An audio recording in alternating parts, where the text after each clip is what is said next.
Bonjour, c'est Thomas de progressereninformatique.com et on se retrouve dans cette vidéo pour voir comment utiliser le moteur de recherche Qwant dans sa version Lite par défaut à la place de Google. Je vais vous montrer comment faire cela avec les deux navigateurs internet les plus populaires du marché, à savoir Mozilla Firefox et Google Chrome.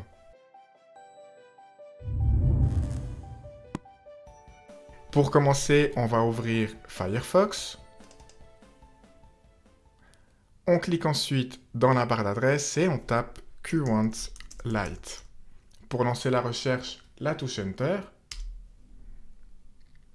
Et dans les résultats de recherche, on vient cliquer sur Qwant Lite. Et assurez-vous que l'adresse du site est bien lite.qwant.com afin d'éviter de tomber sur le mauvais site internet. On clique donc sur ce résultat.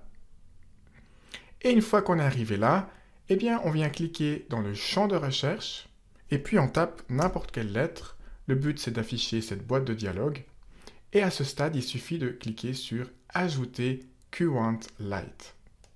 Une fois que c'est fait, on clique sur « Paramètres de recherche ». Et là, tout ce qu'il vous reste à faire, c'est de cliquer sur ce menu déroulant et de choisir Qwant Lite.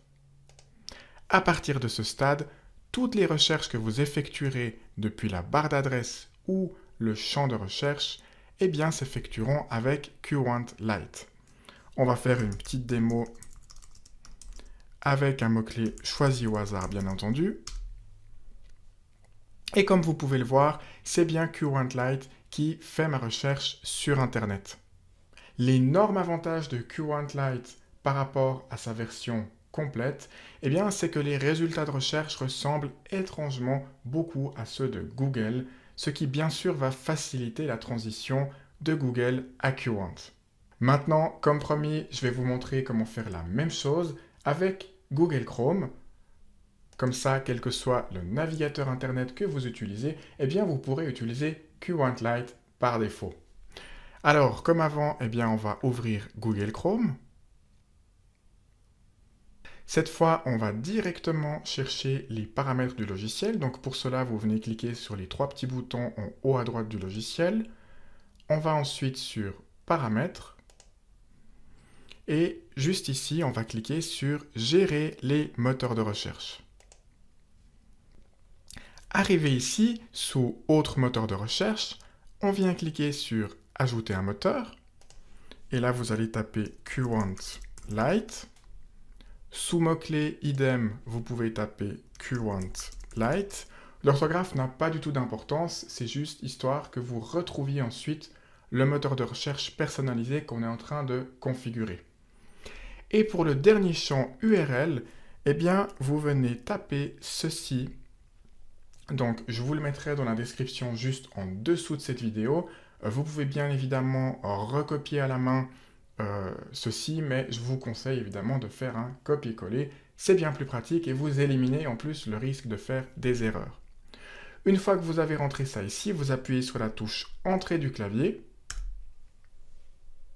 Vous passez ensuite la souris sur la ligne que vous venez d'ajouter et vous cliquez sur le bouton Utiliser par défaut. Le moteur de recherche personnalisé s'affiche ensuite dans l'encadré du haut comme ceci.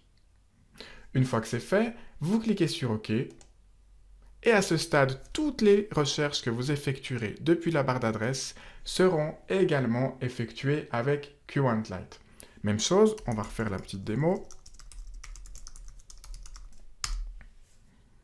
Et comme vous pouvez le voir, c'est bien Qwant Lite qui va travailler pour rechercher ce que vous lui demandez sur Internet. Voilà, vous savez désormais comment utiliser Qwant Lite au quotidien. Si vous ne connaissez pas du tout Qwant et que vous aimeriez une vidéo dans laquelle je vous présente ce moteur de recherche et pourquoi je pense que c'est une excellente alternative à Google, n'hésitez pas à me le dire dans les commentaires. En fonction des retours, je pourrais vous faire une vidéo spécialement sur ce sujet. En attendant, eh bien, je vous remercie d'avoir regardé cette vidéo.